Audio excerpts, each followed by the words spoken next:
Hey everybody, Richard Bliss Brooke here, and I am so excited today to bring you another global influencer interview. Today we have none only than the infamous Kim Fiske, the author of a book that is going to rock your world, coming out October 10th, 2018. So for most of you listening to this, it's probably already out. This is a book you have got to read, got to study, got to take into your life so that you can have the kind of life that Kim Fiske has created for herself. I'm going to tell you just a little bit about how I know Kim Fiske and what I know about this book, and then she and I are going to riff for about an hour back and forth about transformational development and how you and I rise above that little voice within, listening to that big voice within, the one that has us go achieve everything we've ever wanted to achieve in our life. So this is how I met Kim Fiske. Gosh, I'm going to guess this is 1987 or 88, something in that category. She was already breaking paradigms back then. She showed up at my dad's front door delivering FedEx packages. She probably knows, but I don't know. I bet there weren't very many FedEx drivers that were ladies back in 1988. But something about her struck me as she's probably either going to end up running FedEx or leaving FedEx, because this Wonder Woman has way more to offer the world than delivering packages. She just had a super special energy about her. Fun, happy, joyous, intense, busy, love to connect with people, but also love to get on her way and get her business done. And Kim and I struck up a relationship. We actually got in business together, and she rocked that business. But I wasn't quite big enough for her, so she went and rocked an even bigger business, and that wasn't big enough for her, so she went and even rocked a bigger business. I don't know, she'll fill in the details maybe, but I think about 15 years ago, Kim launched into the weight loss business, fitness and weight loss, and built a sales organization of tens of thousands high performance coaches coaching people to fitness. And that has landed her as $1 million a year earner for about the last 10 years. And Kim's secret sauce is not what you eat and how much you work out and all that kind of stuff, but her secret sauce is coaching people to flush out that powerful spiritual voice from within and drown out that voice that has us play small and weak and scared. And, when it comes to fitness, if you've got your higher spiritual self in play, if you've got the first string on the field, getting fit is not that hard to do. And what Kim specialized in was coaching coaches to coach people on their mindset. And then the weight just melted off and the money just rolled in, and it's been rolling in ever since. I mean, she's got this business, I think she hasn't even touched pure residual income, $1 million a year. And I don't think she's touched that business really, like driving it, for 5, 6, 7 years. So what's a business like that worth? What's an income like that worth? Tens of millions of dollars. And it just goes to show you how somebody can go from a FedEx driver to a multi-millionaire at the same time raising a beautiful family and touching people's lives all over the world. And one of the things we're going to talk about today is Kim's new book, her first book, and an extraordinary book, The Monster Under the Bed, and how you can get a hold of that book and not just read it, but study it and study it and study it. So whatever your FedEx is in your life, you can move on and rock your dreams. So here's Kim Fiske. probably Okay. somewhere in Southern Oregon or Las Vegas, or I don't know. Where are you today, Kim? Southern Oregon. Yep. Ashland? Near. Yep. Beautiful. Well, Yeah. welcome to Global Influencers, Kim. Woohoo! Hey! I feel it. Yeah, well, people are feeling you all over the world because people do watch this and listen to it not only live, but months later, years later, all over the world, the United States, North America, South America, Asia, Africa, Europe. Today, you're going to change some lives just by telling us some stories and giving us some powerful distinctions. So, I spent a lot of time on your story. Is there anything you want to tell us about those formative years that I left out? Well, I was born in Yeah, I nine. know you were. No, it's interesting hearing you tell my story about what your memory is, and leads me. Did I And make it up? but we make it all up anyway, right, Richard? So Right. what I learned from you. No, but it's fine. I mean, there's some facts I could tweak, but you know what? It's all who cares, right? Like, let's just get to the good stuff. And but I am thankful for you, by the way, and I want to start this call by in fact, I kind of feel a little bit emotional right now. Um, yeah, I didn't know I was going to do this, but I did not know I was going to do this.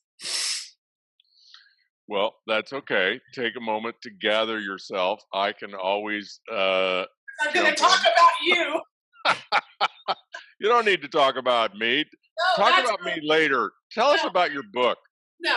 I'm going to talk about you because just this little banter. I haven't talked to you for months, and this little banter back and forth just brings back memories of how much of your and how we each. It's not because you're a superhero. I know you think you are, and I've seen your cape, but um, but it's we each of you, even watching this, you are making a difference in your world. You are influencing people, and you don't know it.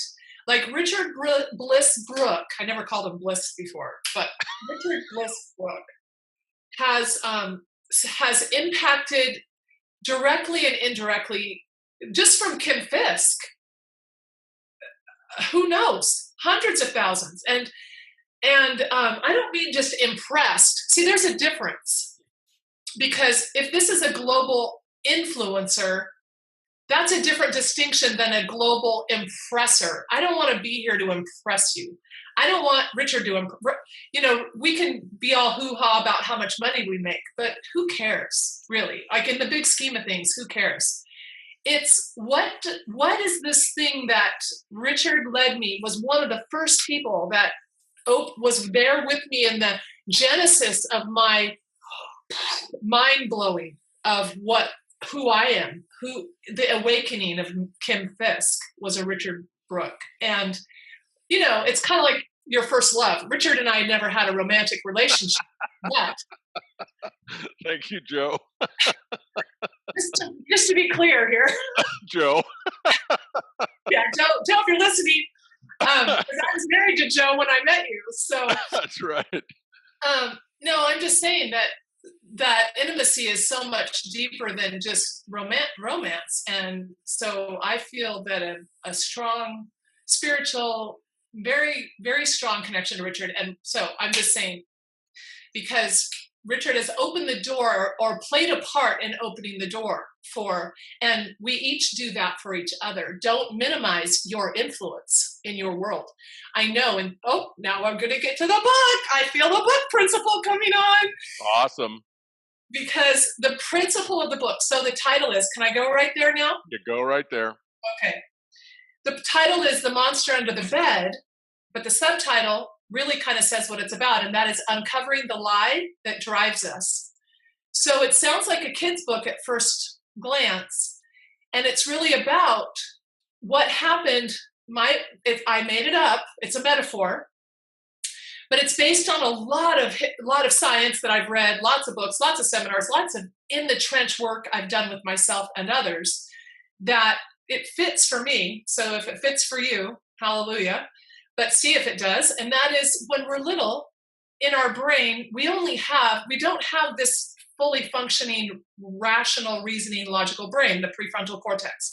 We're really born with just our survival instincts and our as our cognitive ability grows, like, oh, I'm not a part of my mom, like ages maybe 3, 4, 5, 6, 7, in there, where we really start making decisions, but we're making them with faulty brain wiring. We make these decisions about ourselves, just like the belief I had that ran so strong in me about, I remember probably about the age 5 or 6, and there was a monster under my bed. Or some of you might have had something scary in the closet or outside your bedroom window, but our brain was wired that anything unknowable was unsurvivable, because we had to be on high alert for our species to evolve. That is a survival mechanism you didn't have a choice over. You have that in your brain. Some of you beat yourself up that, oh, I'm so negative and I only think bad thoughts. Well, part of that is essential for your survival, and it's important to have it on some levels. So when you're little, that's kind of all you have. The amygdala part of the brain, it's the survival brain. So what happens is when, this is my metaphor, when there's some factors here. Number one is when you're little, part of the survival brain, well, we're primates, right? We're a primate species. And so inherent in our wiring for survival is we have to have a community. We are social. Loners didn't make it. Loners didn't make it in the evolutionary process. We needed each other. Huge. That's a whole other thing we could talk about, huh, Richard? Yep.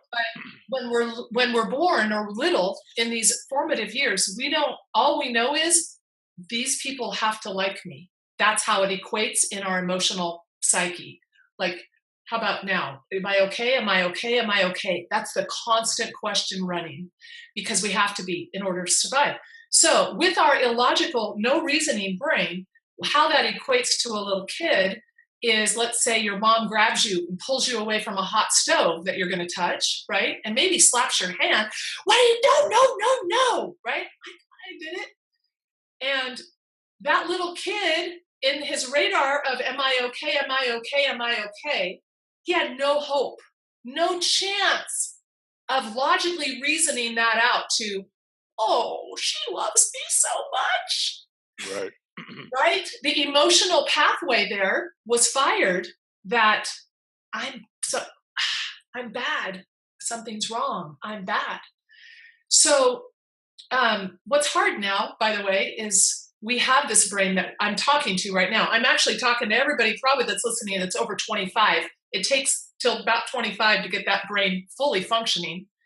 So I'm talking to that brain in those of you who are listening right now. So it's hard to even imagine that this was, to put yourself back, except, Richard, everybody I've ever worked with, myself, everyone I've been, just, me, I'm an anthropologist, like I go into deep conversations with everybody. I have never met anybody that doesn't have this little feeling that I'm not okay. Like I'm not perfect. I'm not worthy. I'm not lovable. Like I'm not, that was what I call the lie. And actually, there's only one monster. I know a lot of people, when they're introducing me, they talk about how many monsters we have. But really, it's a hydra. It's one monster that just said, uh-oh, the fear struck. When little Kimmy went, uh-oh, I'm not okay, then that strikes a fear of survival to the amygdala brain. And the amygdala it doesn't have any rational. The amygdala brain, part of our brain, doesn't sit there and go, oh, honey, yes, you are. Now, come on. No, your family loves you. There's no logic. It just responds to the emotion it feels. And when that emotion involves that you could die, which is what that feels like to that little kid, even though logically they don't even put that together, but emotionally that's how it feels. because as a primate, like I said, so the amygdala sends a message that says, what does the amygdala say? Fight, flight, freeze. Those are the only things it cares about, is your survival. And its job is to give you strategies and energy, and it shuts down. Actually, when that amygdala is triggered intensely, other parts of your body, everything goes to your limbs, it goes to your adrenaline, your cortisol. And so in my book, I actually think, this is again, made it up, I think flight is the first message we hear. I think shame, I think when I went, oh, I'm not good, boom, that's a flight message. I'm not good. I might not live. I'm not okay. Get away, hide, hide, hide.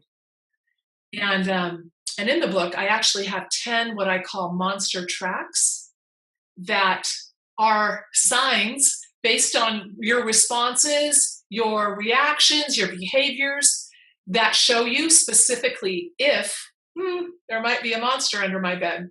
So shame is the number one monster track. I think it's the epicenter of all the other tracks. I think it came first, and I think everything came on the heels of shame, which is the message fight.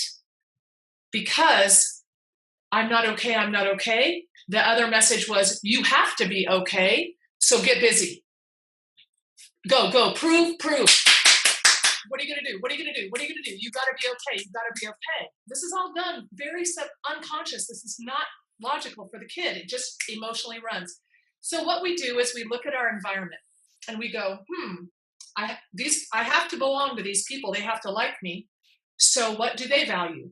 And we look at our families and we go, well, my family was musical. So my mom and dad were music ministers in churches way before I was born. All my family was musical and sang and performed. And so guess what I did? I took piano. I did what was valued in my family, in my tribe. And I think it really makes sense when you look around at how we have to be okay in our families. So the fight mechanisms. But here's the problem. Now that we have this brain and we can go look at how our little selves were wired, because it's not a good, bad thing. Like, I'm not saying I'm glad I have the skills I have based on my fight energy, right? It produced good things for me too. But the issue is when my identity is steeped in it, when my value as a person is steeped in it, and it's entangled in there, in that little neuro pathway, that's where it becomes unsatisfied. You can't get enough of what you never needed to begin with, because I never needed to prove anything. I just didn't know it.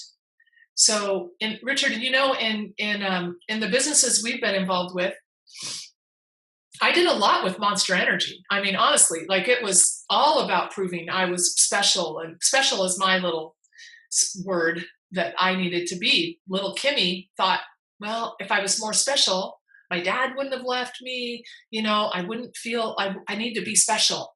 So, Kim, can we drill down on that? Because I think it would really help the audience if they heard your personal story around this. Like, what happened to you, and what did you make up, and then what did you do with it? Both to succumb to it and to rise above it and use it as fuel. Tell us your personal story.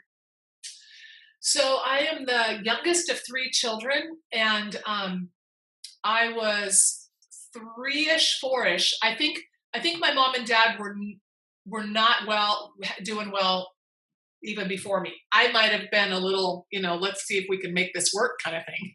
Honestly. Let's give it another shot. But it didn't work. So about the age of 3 or 4, which is right in this prime age I'm talking about, my dad left, which was, in the 60s.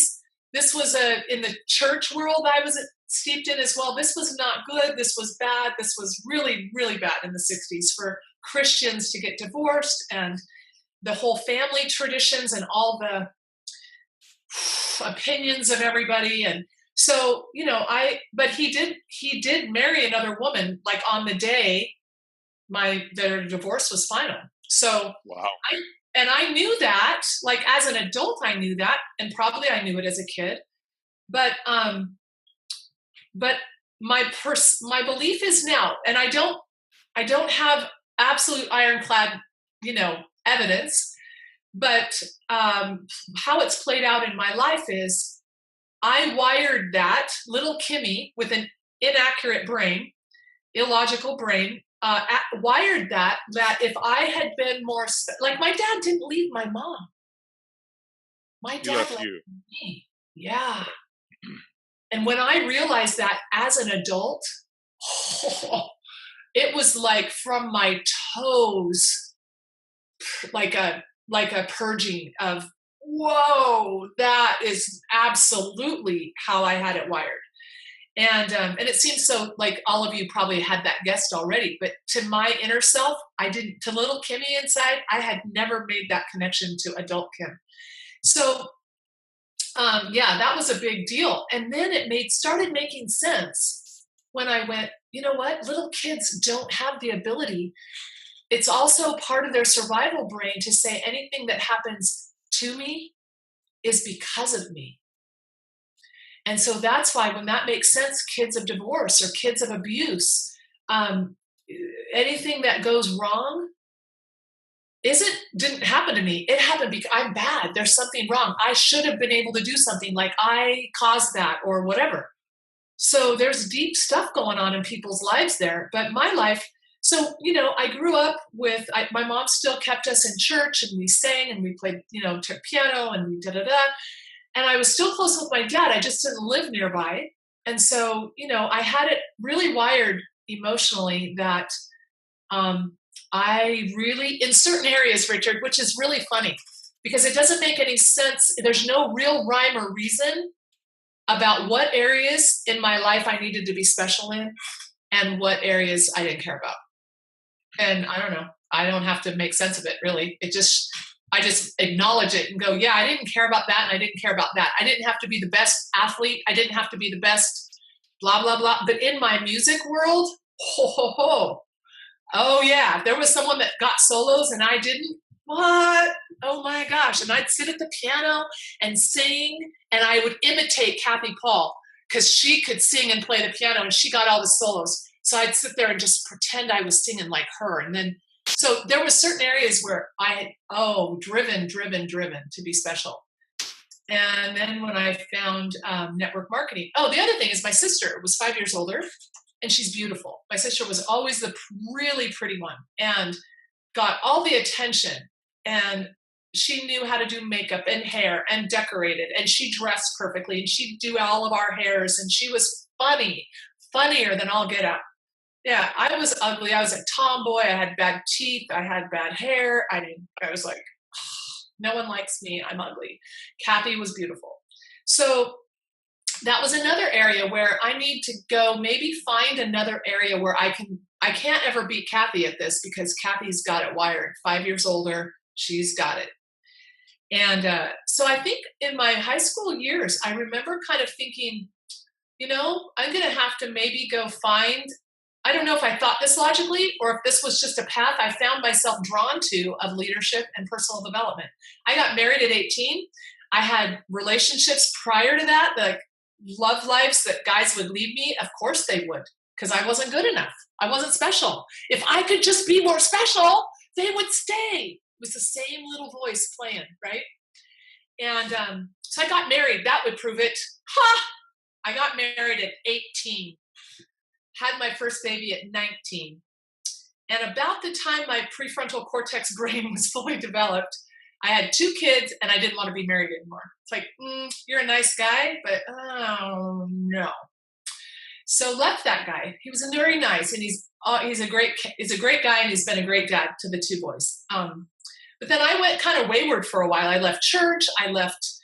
It's like, I'm out of here. I'm going to go sow my wild oats. And I met Joe, my current husband now of 31 years, in a bar, in a meat market bar in Modesto, California.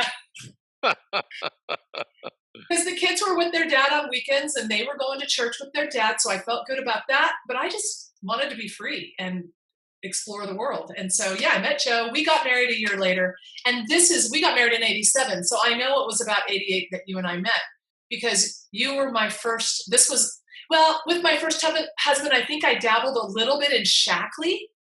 Yeah, that was interesting. And that kind of woke up some stuff. And I think I started reading and put vision boards up a little bit. But I had 2 babies and I was like busy and fat and ugly and not very special.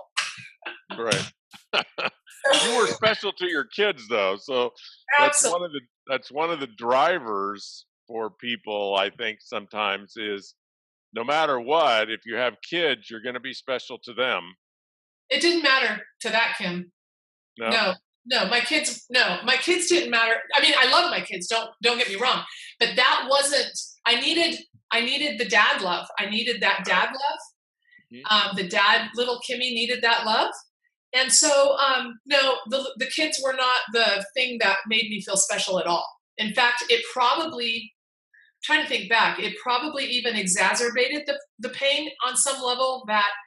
But I understand what you're saying. In fact, monster track number 2 is people pleasers. And these are the people that really need, like, they are helicopter moms that, hover and make sure everybody's taken care of and make sure everybody's happy. That can a lot of times come from someone who gets their validation from, like their kids or their whatever. Right. Mm-hmm. So, so Joe and I were married, and then I got involved with you in OxyFresh, and that just turned everything on its heels for me. And I have not been, honestly, I haven't been the same since. And then let me just finish up my little love thing. I had a love epiphany because I built all my businesses. I got my Mary Kay car in 6 months. I know how to do this kind of relationship marketing business. I know how to do it. I'm good at it. I learned it under the energy of needing to be special, right? Because I had to be at the top. I had to be there for me to be supposedly happy, which never happened, by the way. I mean, I didn't mind doing it, but it didn't fulfill that craving, right? So it was one day in 2011, we lived in Nashville area. I was in my health and weight loss business, and we were going through, we ended up having 4 boys. So I had the 2, and then Joe and I had 2 more. And it was the youngest one, and we were, it's those ages that are hard, that teenage years, and things were dark days at the house in that time. And I was really starting to get into mindfulness, and I was still I was a Christian too, but I wasn't really hardcore, like it wasn't dogma. It was more spiritual, right? It wasn't religion anymore. It felt more spiritual for me. So I was having more times of quiet and meditation, and really, kind of putting positive energy. And when you change the way you look at things, right, the things you look at change. And that struck a chord in me one day. And I decided to take this one child and just see him feeling unconditionally loved, and knowing how valued and intrinsically valuable he was. So I started putting those images in my mind about him, and I saw a shift in him. Like, it was, maybe a coincidence. I don't think so, but I don't care what you call it. But what happened from that is I went, wow, what if that just translated to me? And I absolutely created, I don't know if I created it or if it came to me out of the ether. I can't say right now, because it just happened, and it took me by surprise. And I was just getting quiet, and I was on the inhale. And I teach this actually at the end of the book about rewiring. I'm going to pause there, and I'm going to keep you in suspense for a second, because Hebb's law, there's something called Hebb's law that says what fires together wires together. And so my premise from when we were kids is emotions fire, and to the degree that the emotions are strong, intense, one way or the other, good or positive or negative. Again, the brain doesn't judge and say you shouldn't really be thinking that or feeling that way. It just takes it, and it will fire. And it's so fun to see. You can actually see brain, oh, ching, we fired together. when emotion is struck in us. And, you and I, well, you more than I, but the Lou Tice Pacific Institute stuff, like what the subconscious mind actually can feel and experience in your subconscious, you don't know if it happened in reality or not. It's the same to your brain, right? Oh, that changed my world too, by the way. So what fires together, and then the wiring, so it might fire, but guess what keeps it wired is repetition. Repetition, repetition. It makes those cords, those brain synapses, neural pathways stronger and stronger and stronger. And then all of a sudden they become your identity and you don't even know it's unconscious now. So I talk about that at the beginning of the book. Well, now when we unwire or rewire ourselves to how we really are true, what we decide we really want to be and who we really are, we get to decide, and we can't go by our current thoughts because those thoughts were wired faultily. And those thoughts lead to an emotion that's our red flag that what am I thinking? You can know what you're thinking by watching how you feel. Your feelings will follow the thought. So I remember, I'm saying all that to say, now I'm going to go back to 2011 in Tennessee when I was having this quiet time. And I absolutely went, I did on my meditation idea that just kind of came to me. It was self-directed, actually. On the inhale, I said, I am. And on the exhale, I said, loved.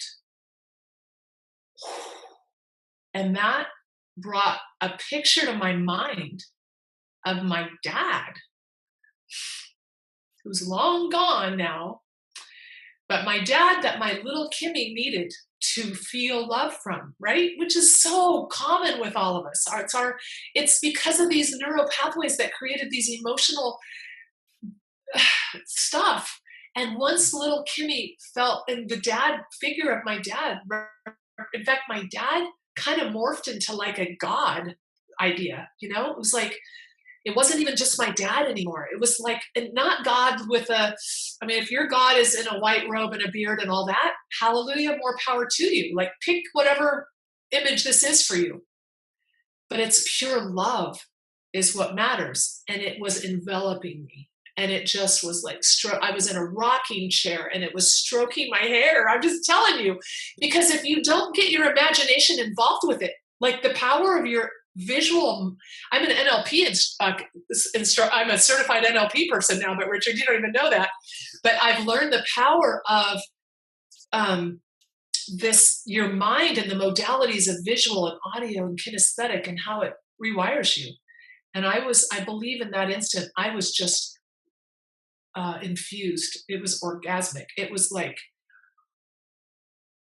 love like I have never felt, just rushed through every part of me. And honestly, I don't think I think it was such an instantaneous unwire, rewire for me that it was a pivotal thing in my life. Huge. Love became, I ended up leaving actually the church that I was very much involved with, not because they were wrong or bad. It just wasn't enough. It wasn't all about love, and I could not do anything.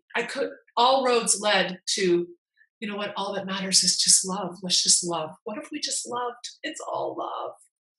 I just couldn't. Kim, how did that change your strategy? So would you say up to that point you were driven primarily by being special? Yes, absolutely. You had this epiphany. So how did that have you pursue success? How did it have you see people? How did it have you see your son coming from this new place? Well, it made a big impact in all of our family because many of my kids were in the same, religion, and I was fearful about, how am I going to communicate this? But I couldn't hide, I kind of had that thing, and all of it, it impacted the marriage because really, when you put on those glasses, when you tell a new story, basically, right, you make up a new interpretation of everything and it becomes that embedded, it just will ripple effect out. So to answer the other question, is, I remember I didn't know what it was going to do for me at the time, right? I didn't know that it was going to change everything. This is 8 years later, 7 years later, where I'm telling you what's happened in retrospect. At the time, I was just, every Zoom call or conference call or every team meeting I'd have at our team events where I'd have, all the coaches and the team come in.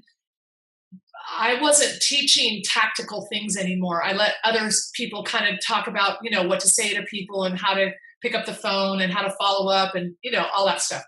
But I just found myself really getting, this was it. This, when you're a hammer, the world's a nail, like this is how.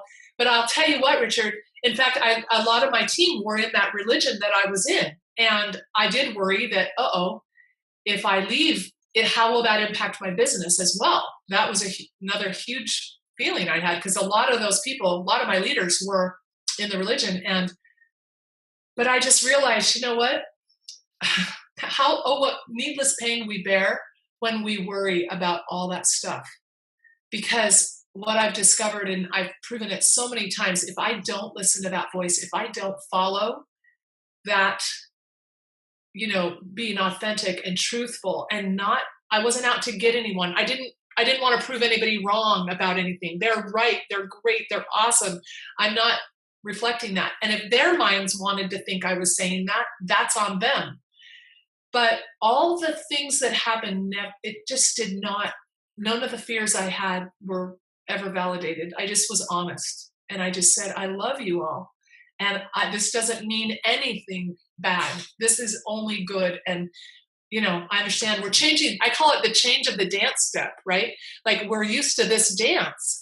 And now all of a sudden, Kim's not doing this dance anymore. Well, you're going to maybe have some step toes and, people are going to kind of bump and you just renegotiate the new dance. But don't let the fear of what, all of that falling apart. So in terms of the drive to succeed, because of this new message I felt, and I was already at like the top but the top rank of that company. So I didn't really have any other driving, and I never, for me, I'm probably kind of a little bit different, but I never really had income goals. I never set income goals for my business, which is another thing I even talk about in the book, about how the fantasy track of is a monster track number 9 is the if-then. If I could just get to the top, if I could just make this much money, if I could just be this skinny, if I could just be this pretty, if I could just be whatever, then I'll be happy. And I shifted that probably around this time. So to answer that business question you had and how it affected me with strategy is I went, you know what? The only other thing I really care about right now is how many people I'm impacting. So again, I used NLP without even knowing I was doing it back then. Probably because of all the visualization stuff you and I, and all the things I've learned about that. But I just created a room full of people. You're going to laugh. A room full of people. And this happened, I'll tell you, I'm just now remembering this specific. It happened at an event for my company where there was about 900 people in this room. And the head of the company called us all up, the top leaders, and we're standing up on the stage as the parting words. You know how the closing segment of an event can be. And I'm looking at this room, and I think I had already started to visualize people in a room, but this room was 900, and it was, holy cow, I get them right here in real life. So in my mind, I said, these are all my team. How would I feel? Oh my gosh, that was so exciting because it's the visual. Then I went, oh my gosh, no, these are all executive directors on my team. And then I went, no, these are all global directors on my team. How would I feel, right? I mean, I don't even know what was happening on stage. I don't know what he was talking about. I was having my own little party right there, visually and excited and happy. And then I went, this was the biggest shift that happened, and it really made a big impact in my business. I took in a nanosecond, the thought came to me, no, this is Stephanie's team. put one of your leaders. This is Amber. This is Jamil. This is Karen. These are their team. This isn't you. This is them on stage, and that's their team. Richard, that was like a visual that created yes. And I came back from that event and I kicked all my budding leaders kind of out of my nest and said, go fly, my pretties, and go be the leader, because I saw your team already and you don't need me anymore. Go. And that my business completely exploded. And it's sustaining because those people, I don't know, they didn't like me at the time. They were not happy that I made that decision. Yeah. Tell us a couple of more monster tracks. Those are fun. What are people going to get out of the book? Yeah, I wish I remembered them all in order, but they are, number one for sure is shame. And half of the book at least is monster tracks. And so I and the point of, and I say this at the beginning before I even introduce each track, I say, watching our responses, our behavior, our reactions is a much more accurate determination of what we really believe and who we really are. Because if we believe our thought, we're going to be stuck. So you can't believe what you think about these things. You have to watch what you actually do. So like shame is one, and I give some examples of how it shows up. People pleasing is huge, like huge. And again, here and judgment is the third, like right, wrong, good, bad, agree, disagree. I think I learned some of that from you. But here's what happens, and I believe self-judgment is one of the most. It's connected to shame. These monster tracks are interconnected many times, but it seems to be there can be a hierarchy of one that kind of drives the other, or is the primary one. But self-judgment in all of these things, because the minute when I'm talking about creating awareness in people about it, which is the first step, like I got to know when I'm doing it or not. Well, that creates what? Judgment. Like, oh, I did it again. I suck. Look, oh, I suck. I judged myself. Oh, I suck. I judged like it's just a perpetual downward spiral. So people pleasing is two. Self judgment in general and how we judge ourselves, I believe, shows up in how judgmental we are of others. I think it's just a reflection of how judgmental we are to ourselves. Comparison, huge. How many people live their life, and sales businesses, commission businesses, it's social media. Oh my gosh. And we compare our weaknesses to everyone else's strengths, and we think everybody's happy. And yeah. Another one is all or nothing. And I do want to touch on this a minute, because one of the biggest impetuses for really cranking up, I've been kind of working on this book for a few years. But 2 years ago, during the election campaign, that's what really fired me up about the world needs my message.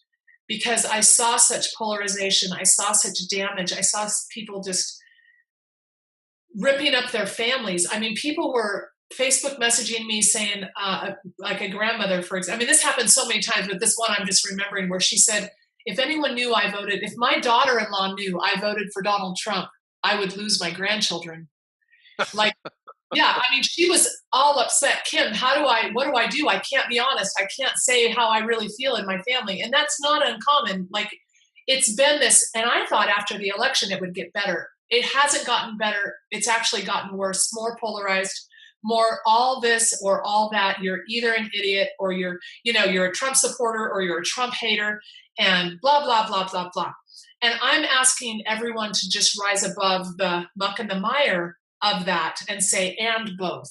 Like, because I believe that unless we're giving people these tools, if they're tired of the pain, like there's civil war, Richard, there's civil war in our country at least. And I don't know if it's going to get better, but people are so angry, and I feel like not everyone's going to want to hear. I've already been unfriended by 2 or 3 people I know of, that because I wasn't as adamant about. In fact, this one person said, Kim, I can't believe, because I was talking about and both. Like, let's just think in terms of, listening to understand, listening to someone else who doesn't agree with us, but okay, but why? Let me just understand why you think how you think. Like, let's not fight about it, because that's just going to embed them deeper in the thing you don't want them to be in anyway.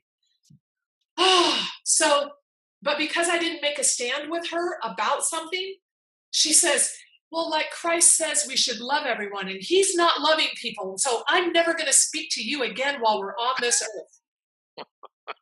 I'm like, wow. But that's the polarization mindset that the monster creates. And so I don't get into, do you like Donald Trump or not? I don't really care. I want to know why do you feel the way you feel? And I want to hear you. Because until we do that as a country, at least enough of us do that, we're going to just be in trouble. So all or nothing is another track. Buttons. And these are an example of two of how many people get their buttons pushed. How easily are you angered? How much do you take offense? How easily offended are you? Are you a button, like, are you just a raw nerve waiting to be touched? And so that's a definite monster track.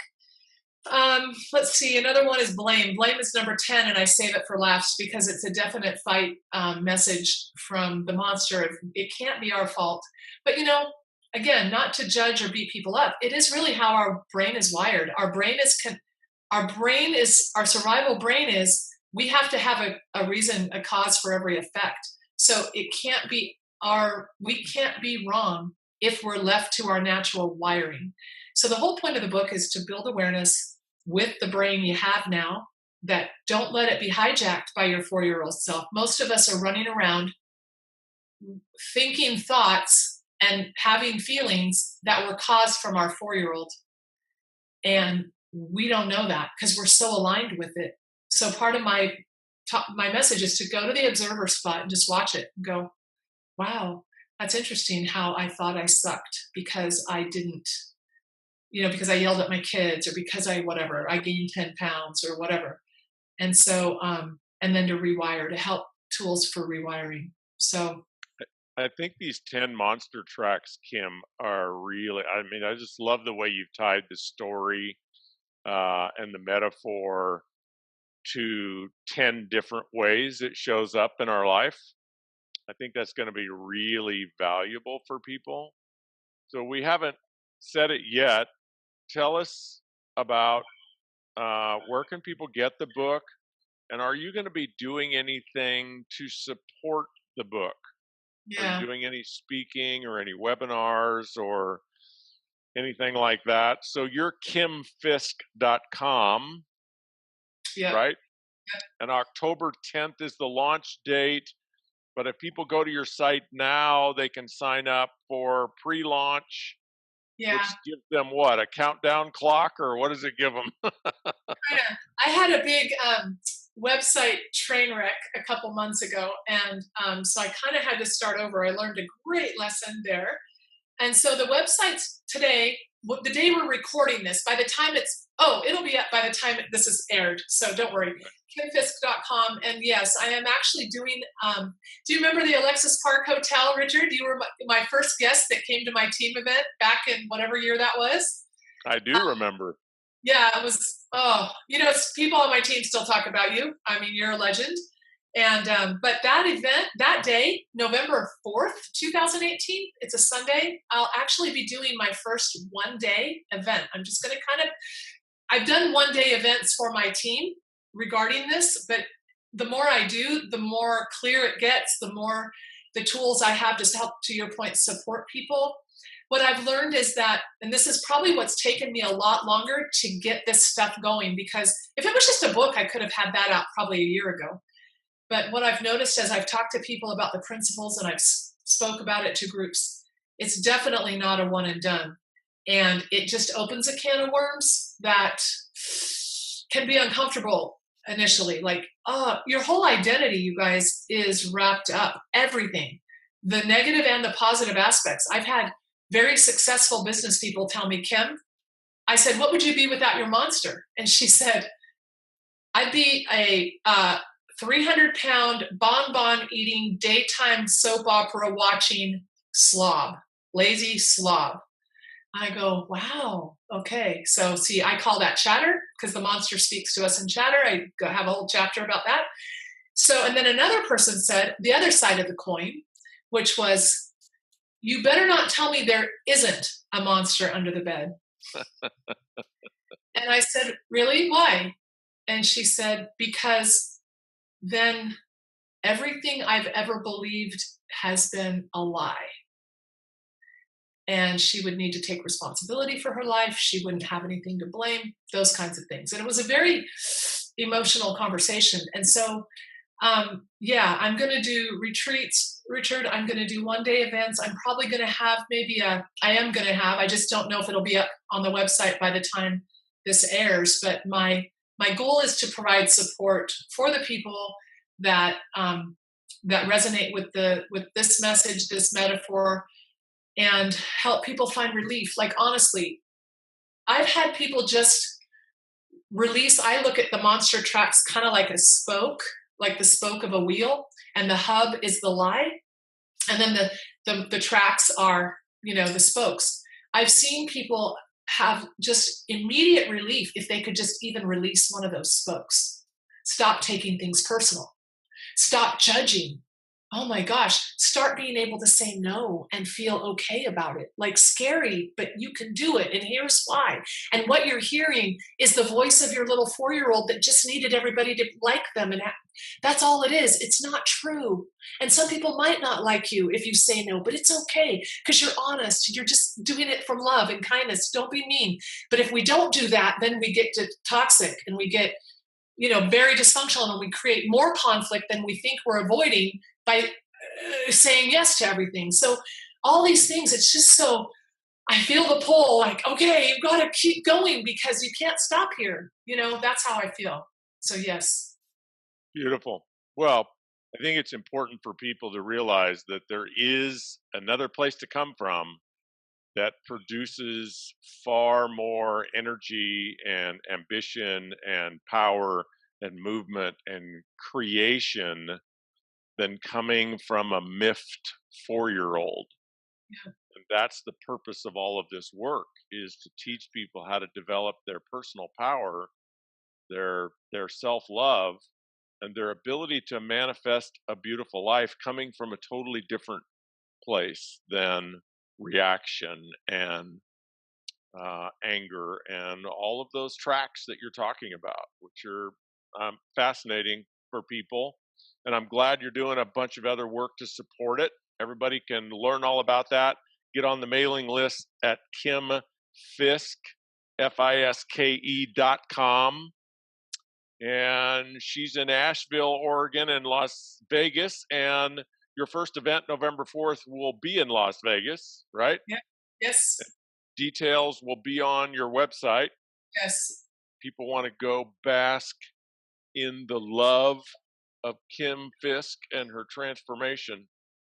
Well, So I have to say, I'll just ask you, if you come to November 4th, you're actually going to be, in the genesis, in the beginning of this kind of first, day event. And it's actually free, Richard.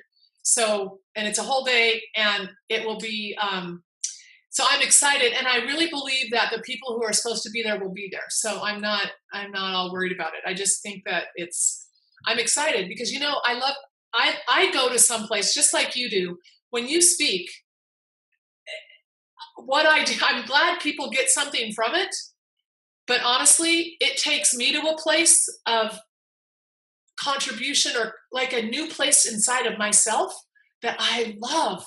And I love just being like a conduit, because I don't really know what I'm ever going to say, right? You know me, like, I'm going to be just like, well, I don't know. I mean, I will have a PowerPoint probably, but do I stick with it? Probably not.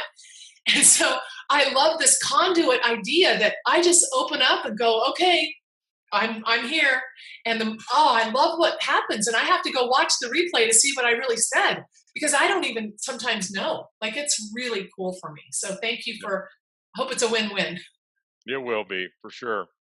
Hey, Kim, thank you for joining me today on Bliss Business Global Influencers. I trust listening and watching audience, you got some inspiration, you got some curiosity, you got some opportunities to go dive into that transformation so that you can live your life coming from a beautiful, loving, safe, fun place. Thank you, Kim Fiske. Thank you. Love you. Over and out.